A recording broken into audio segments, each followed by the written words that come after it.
앞에서 재판장과 왕된 자의 의무에 대해서 이야기한 모세는 오늘 본문에서 제사장과 레위인 또 선지자들에 대해서 이야기합니다. 먼저 1절부터 8절까지의 말씀을 보면 제사장과 레위인이 받을 몫이 무엇인지에 대해서 말해주고 있습니다. 하나님은 레위 지파를 구별해 제사와 성막에서 섬기는 일을 그들에게 맡기셨습니다. 레위 지파 사람은 그 직책상 제사장과 또한 다른 성막 봉사를 담당하는 일반 레위인으로 나뉩니다. 그중 특별히 제사장은 아론 자손들이 감당했습니다. 이들은 성소에서 제사를 관장하고 재판장으로서 또 율법서를 보관하는 사람으로 피부병에 관한 규정을 판단하고 모세의 보조자 역할을 했습니다. 일반 레위인들은 제사장들을 보좌하는 역할을 담당했고 보통 이스라엘의 율법교사로서 일을 합니다. 제사장을 포함한 레위 지파 사람들은 약속의 땅 가나안에서 다른 지파들과는 달리 기업으로 받지 못했습니다. 그 이유는 하나님이 그들을 이스라엘 백성 중에서 하나님을 섬기는 자들로 부르셨고 백성을 영적으로 돌보는 일에 전념하도록 부르셨기 때문입니다. 대신 그들이 받지 못하는 땅 대신에 하나님께서 친히 그들의 기업이 되어주겠다고 약속하셨습니다. 하나님께서 그들에게 기업이 되신다고 말씀하신 것은 바로 그들이 성소에서 하나님을 섬기는 특권을 누리는 것이고 하나님께 가까이 나아갈 수 있도록 복을 받았다는 것을 의미합니다.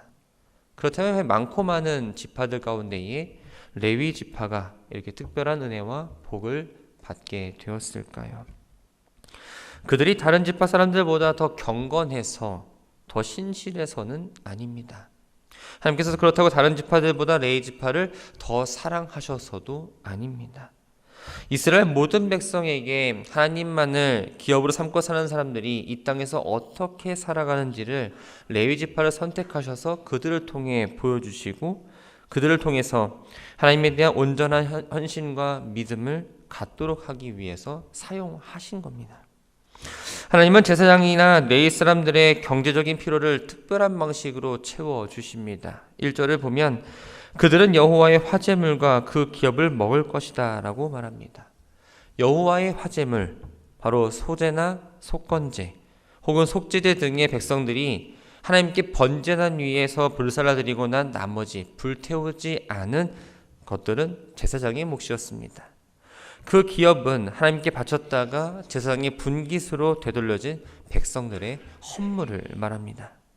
3절과 4절에서는 제사장이 백성에게 받을 몫에 대해서 좀 더 구체적으로 이야기해주고 있습니다. 이것은 제사장이 자신의 생계를 위해서 백성들로부터 받을 수 있는 정당한 몫에 해당합니다. 속죄제물과 화목제물 중 앞다리와 두 볼과 윗뿐만 아니라 처음 거둔 곡식과 포도주와 기름과 처음 깎은 양털을 얻을 수 있었습니다. 그런데 레위기 7장과 민수기 18장에 나오는 제사장의 몫을 보면 본문에서 언급한 것뿐만 아니라 조금 더 넓게 이야기하고 있지요. 속죄제물과 화목제물의 가슴 부분, 또한 가축의 초태생이나 장자나 부정한 짐승의 초태생을 대속하기 위한 그 속죄금과 진설병과 또 번제물의 가죽과 레위인의 11조가 바로 제사장의 몫을 받을 수가 있었습니다. 그렇다면 제사장이 받을 몫을 구체적으로 정해주신 이유는 과연 무엇일까? 두 가지 이유가 있습니다.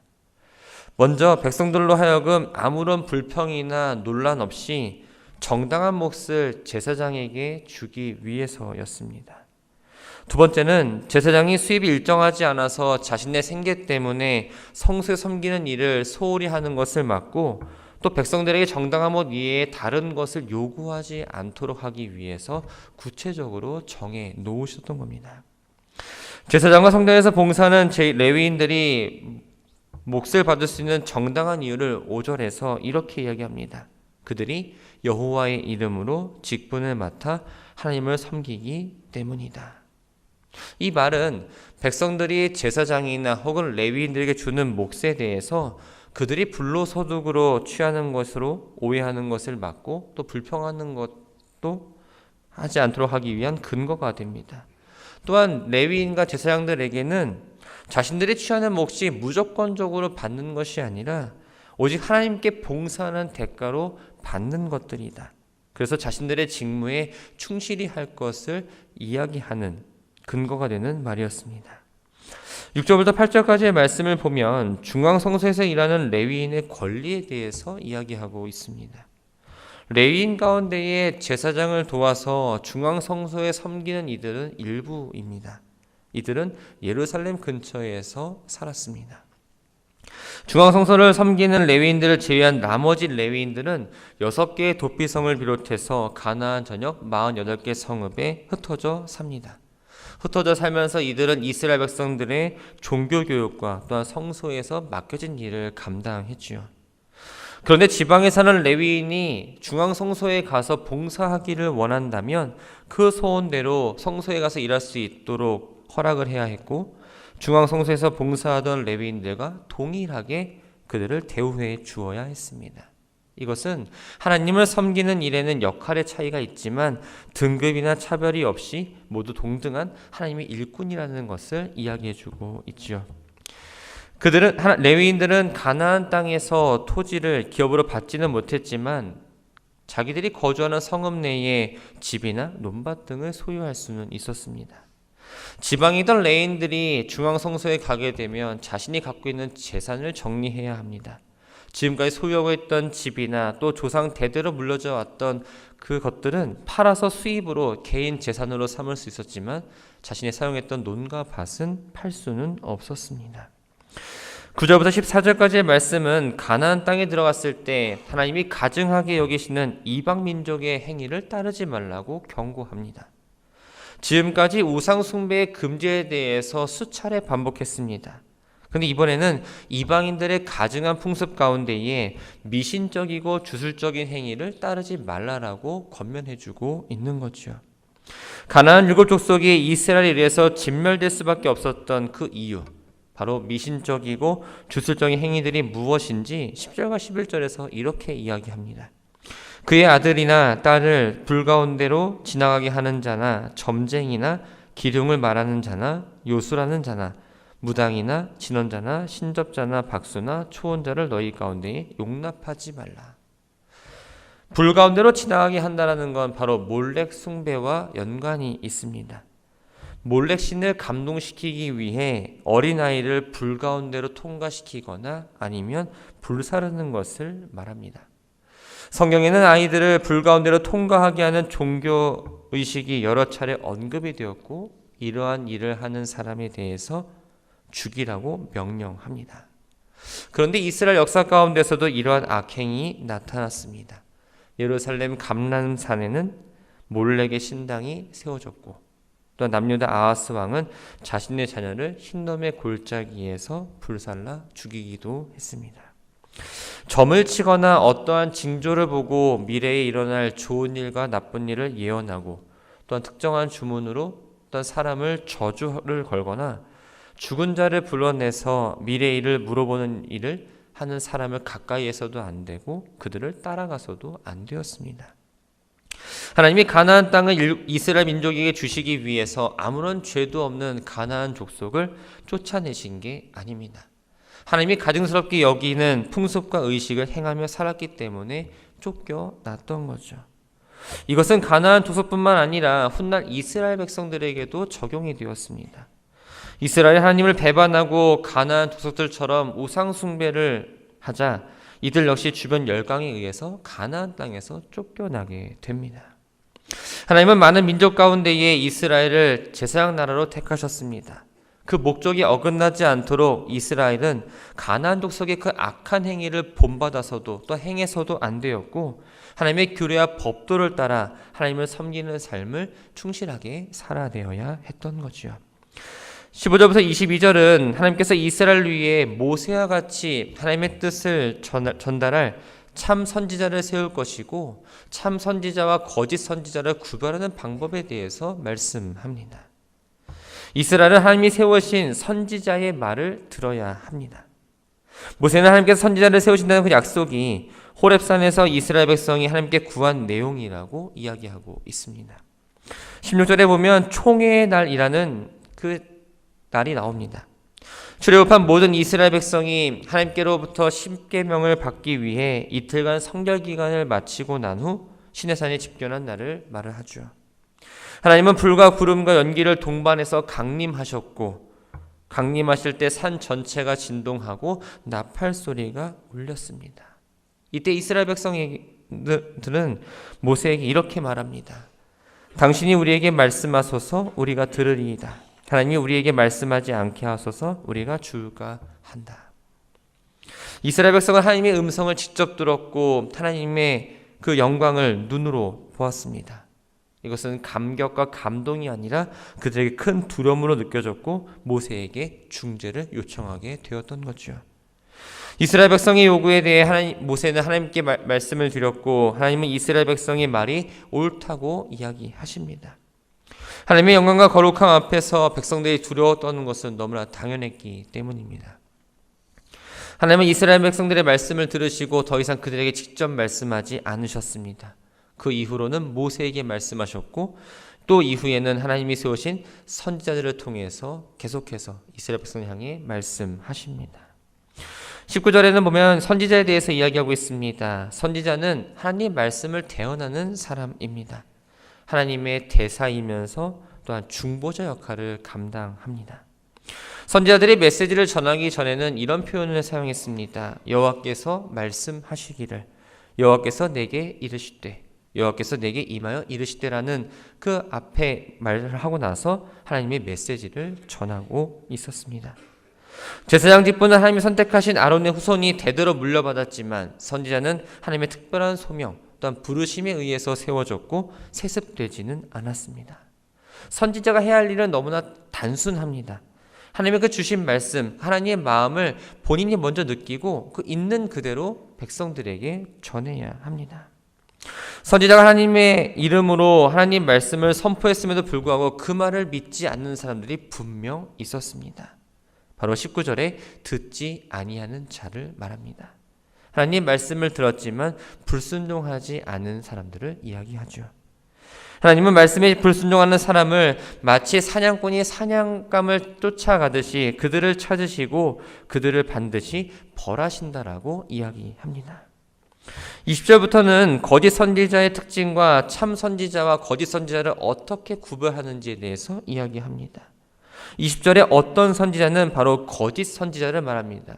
이들이 갖고 있는 특징은 먼저 하나님의 이름을 부르며 하나님이 전하라고 명령하지 않은 말을 예언하는 것이고 두 번째는 다른 신들의 이름을 가지고 예언을 합니다.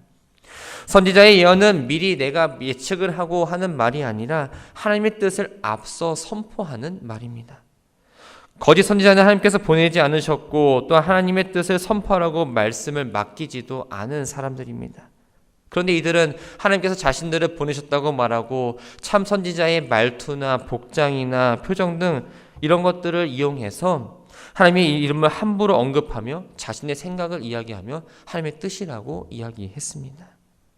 이들은 자신들의 욕심을 채우기 위해서 백성들을 죄악의 길로 인도했고 타락하게 만들어 결국 하나님을 멀리하고 또 떠나게 만들죠. 하나님의 이름을 사칭하며 예언하는 행위는 곧 하나님의 이름을 망령되이 일컫는 겁니다. 망령된 행위는 즉 살아계신 하나님을 죽은 우상과도 동일시 여기는 행위였습니다. 또한 하나님이 아니라 다른 신으로부터 받은 내용을 다른 신의 이름으로 이야기했다는 건 바로 우상 숭배에 관한 두 번째 계명을 어기는 것과도 같았습니다. 이러한 행위는 모두 하나님을 모독하는 행위이자 백성들을 미혹된 길로 잘못된 길로 인도하는 죄였기 때문에 하나님은 그들의 죄를 방치하지 않으시고 죽음으로 대가를 지불하게 하신다고 이야기합니다. 다른 신들의 이름으로 예언하고 능력을 행하는 선지자들은 거짓 선지자라는 걸 금방 알 수 있습니다. 그렇기 때문에 큰 문제가 되지는 않죠. 그러나 문제는 하나님의 이름으로 예언할 때 누가 참 선지자이고 거짓 선지자인지 구별하기가 참 어렵다는 겁니다. 그래서 22절을 보면 여호와의 이름으로 말한 일에 증언도 없고 성취함도 없으면 이는 여호와께서 말씀하신 것이 아니다라고 말합니다. 거짓 선지자도 기적과 이적을 행할 수 있지만 그것은 잠깐입니다. 하지만 하나님께서 세우신 참 선지자는 하나님의 능력으로 예언하기 때문에 그 선포된 말씀이 끝까지 변질되지 않고 결국 말씀이 성취가 된다는 거죠. 실제로 예레미야와 하나냐는 모두 하나님의 이름으로 예언을 했습니다. 결국 예레미야의 말이 성취가 되어서 참 선지자로, 또한 하나냐는 거짓 선지자로 증명이 되었던 거죠. 거짓된 자의 말은 잠깐 사람의 생각과 영향이 미칠 수는 있지만 역사를 바꿀 수는 없습니다. 인간의 계산에 의해서 종말을 이야기하는 거짓된 사람들의 말이 난무한 이 세상에서 하나님 백성이 붙들어야 될 것은 오직 하나님의 말씀이라고 오늘은 이야기하고 있습니다. 하나님은 성령을 통해서 성도들에게 필요한 말씀을 아주 충분하게 공급해 주셨습니다. 아무리 그럴듯한 말이라고 할지라도 사람의 말이 현혹되거나 우리는 두려워해서는 안 되며 오직 살아계신 하나님의 말씀만이 우리의 삶을 인도하시고 우리를 지키신다는 것을 늘 기억하며 믿음의 길을 걸어가야 합니다. 말씀을 정리합니다. 사람이 살아가는데 자부심이 있는 사람과 자부심 없이 힘없게 살아가는 사람의 모습은 차이가 큽니다. 그런데 이 자부심이 세상에서 말하는 대로 재물이 많고 내가 지위가 높고 많은 학식을 갖고 있는 그런 자부심이 아니라 우리는 하나님 백성이라는 그 이유만으로도 자부심을 갖고 살아가야 합니다. 하나님 백성이 된 것은 내가 좀 특별해서, 내가 좀 가치가 있어서, 또 도덕적으로 다른 사람보다 탁월해서가 아닙니다. 하나님이 나를 사랑하셨기 때문에 나에게 베푸신 그 십자가 대속의 은혜로 우리는 하나님 백성이 되었다라는 거죠. 세상과 세상 성도들은 동일하게 이 땅에서 살아가고 있지만 분명 차이가 있습니다. 하나님 백성이라고 자부심 갖고 사는 사람들에게는 그 이름에 합당한 삶을 살아간다는 거죠. 하나님을 믿는다고 하면서도 큰일이 생겼을 때에 점쟁이를 찾아가고 또 문제 해결을 얻기 위해서 기도원 등 어디 기도하는 집회를 계속적으로 쫓아가고 헌금을 또 많이 내면 하나님이 기도를 들어주신다고 생각하는 것은 결코 신앙적인 모습이 아닙니다. 어려울 때나 기쁠 때나 어떠한 상황과 여건에 관계없이 늘 하나님을 찾고 늘 내 삶에 하나님이 함께 동행하시고 내가 하나님 말씀 가운데에 살아간다라는 그 순종의 삶이 바로 믿음의 길을 걸어가는 삶이라는 겁니다. 하나님이 선택하신 자녀여, 우리는 상속자라는 그 신분을 잊지 말아야 합니다. 하나님 앞에 온전히 나아가려면 내가 누구인지를 먼저 깨달아야 합니다. 하나님의 온전한 마음으로 섬기시고 그 주님의 말씀이 때로는 나를 찌르고 또 내가 그 말씀에 좀 감당하기 어려울 때도 있겠지만 그 말씀에 순종하며 살아가는 것이 바로 하나님이 우리에게 원하시는 삶임을 기억하시기 바랍니다. 새로운 날이 시작되었습니다. 이제 2025년이 얼마 남지 않았습니다. 지난 날을 돌아보면 모든 것이 은혜입니다. 그 은혜의 발걸음 앞으로도 오늘이란 시간도 이끌어 주실 것을 믿고 나아가며 주님 주신 복을 누리며 살아가는 오늘 한 날이 되기를 주님의 이름으로 축원합니다.